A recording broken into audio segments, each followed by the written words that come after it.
are making Vareniki vishney. It's a cherry dumpling with sour cherries.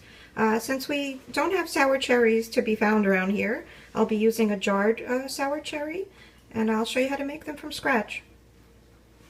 So we're going to start by making our filling, and I just have two different jars, two different companies of the sour cherries. I've also seen it made by Marco Polo, but basically you want one jar of sour cherries or Morello cherries in light syrup, and what you're going to do is strain it through a fine strainer and save the juice and let it sit for a little bit, and then once it's all of the juice is drained, you're going to sprinkle it with a 1/4 cup of sugar in a bowl. I'll show you that in a minute. So I've placed my drained cherries in a bowl, and I'm just going to sprinkle some white granulated sugar over them, and you can mix it in and just let them sit while you're making the dough. Okay, for your dough, you're going to take 2 cups of white all-purpose flour, about a 1/4 teaspoon of salt, 2 egg yolks, save the egg whites for later, you're going to need them, 1 tablespoon of vegetable oil, and a 1/2 cup of water. And you're going to mix this in. You could do it in a food processor. I'm going to do it by hand. If you find that it's a little sticky, you can slowly add a little bit of flour until it stops sticking to your hands.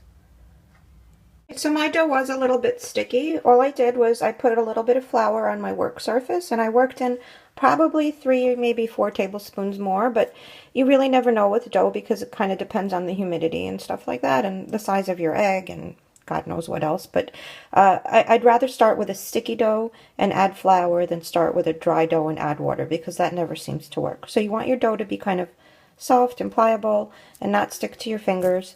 And I'm going to roll it up in some plastic wrap and set it aside for about 1/2 hour. So after about 1/2 hour, you're going to take half of your dough and you're going to roll it out, probably about an 1/8 inch thick. Not too thin because you don't want it to break on you, but not too thick. Probably an 1/8 inch, not sure. And you're going to take either a cookie cutter or a cup, a glass, whatever you have. Mine's about 2 inches in diameter, and you're going to cut out circles. And then you're going to place about 2 or 3 cherries on one side and seal it up, and I'll show you that in a second. Okay, so I'm going to sprinkle my cherries with about a tablespoon, maybe a tablespoon and a half of cornstarch. And I'm going to mix it in.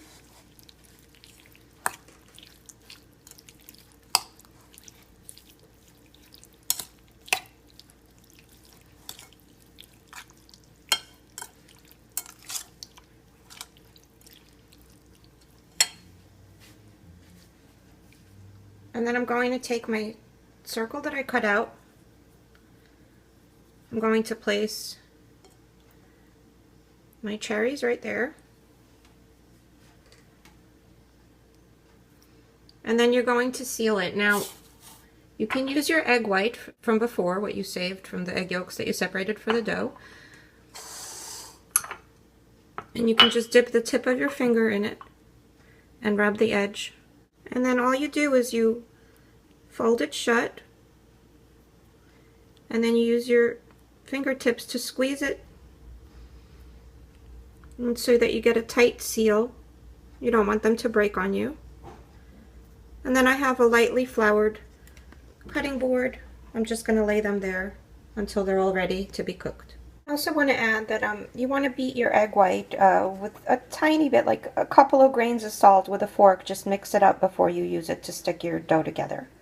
Cut your circles out. You're going to have remnants of the dough, so you're just going to take this and mix it in with your other half there and roll it out again. I just want you to note that you don't want to get this liquid in your vareniki. You just want to pick the cherries off the top, but save that liquid. We're going to make a syrup out of it later. And I've been fitting about 4, even 5 into some of these.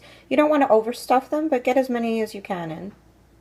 Now, if you don't want to cook them right away, you could freeze them in a single layer, and then once they're frozen, you can put them in a Ziploc bag and make them whenever you want. I think they would make a great brunch dish, or any time as a snack or breakfast. You're ready to cook them. You want to bring a pot of water to a boil, a nice rolling boil. And while the water is coming to a boil, you're going to make your syrup. Small saucepan, I have the syrup that I initially strained from the cherries. along with the syrup that remained from the cherries that were in my bowl that I was using for the filling, with a little bit of sugar and a little bit of the cornstarch. And I'm going to add about a half a cup of powdered or confectioner's sugar. I'm going to mix that in, and then you're just going to let it cook, I guess, on a medium-low flame until it thickens. I gave my syrup a taste, and it tasted a little bit too sour for me, so I just added a little bit more confectioner's sugar. It's up to you, you know, how you like it. Give it a taste. If you want it sweeter, add a little bit more sugar. Once you throw them in, you just want to make sure they're not sticking to the bottom of the pot, so you can just use a slotted spoon to kind of nudge them. And then once they float, you cook them for about, I don't know, maybe 3 minutes until the dough is cooked through, and then you'll use a slotted spoon to take them out into a bowl. Okay, so our vareniki are done. I think I kept mine on for about 5 minutes. It really depends on the thickness of your dough. If you're not sure, just taste one. So they're finished, and here's our syrup, and I'm just going to pour it over the top. As much or as little as you like. Oh, made a mess there, sorry. And make sure that you don't just taste the syrup while it's in the pot, because it's very hot. It's like molten lava. Let it cool in your plate a little bit, and I hope you enjoy.